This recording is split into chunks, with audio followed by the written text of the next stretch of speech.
Bakit ganito ang aking kapalaran? Bakit kailangang paghiwalayin ang dalawang pusong nagmamahalan? Crisostomo, iniibig kita ng higit pa sa buhay ko. Ngunit anong magagawa ng isang babaeng tulad ko? Isang babaeng pinalaki sa mga batas ng simbahan at lipunang pumipigil sa aking sariling kalayaan. Hindi ako malaya. Ako ay isang ibong nakakulong sa ginintuang hawla. Pinapangiti, ngunit hindi malaya. Noong mga araw na magkasama tayo, lahat ay puno ng pangarap.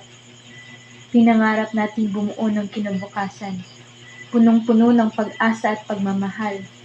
Ngunit ngayon, iyon ay isang pangarap na kailanman ay hindi ko na maaabot.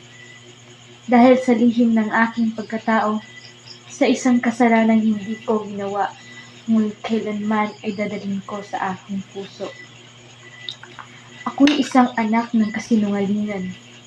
Ano ang aking halaga kung ang katahimikan ko ang kabayaran ng kasalanan ng iba? Crisostomo, patawarin mo ako.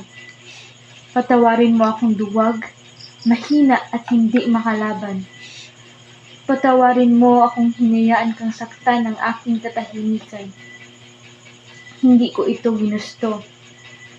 Ngunit anong laban ko sa mga kapangyarihang mas makapangyarihan kaysa sa pag-ibig?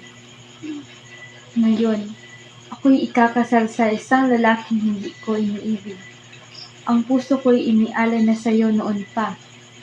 Ngunit, kung ito ang tadhana ko, marahil ito na ang aking dapat tanggapin.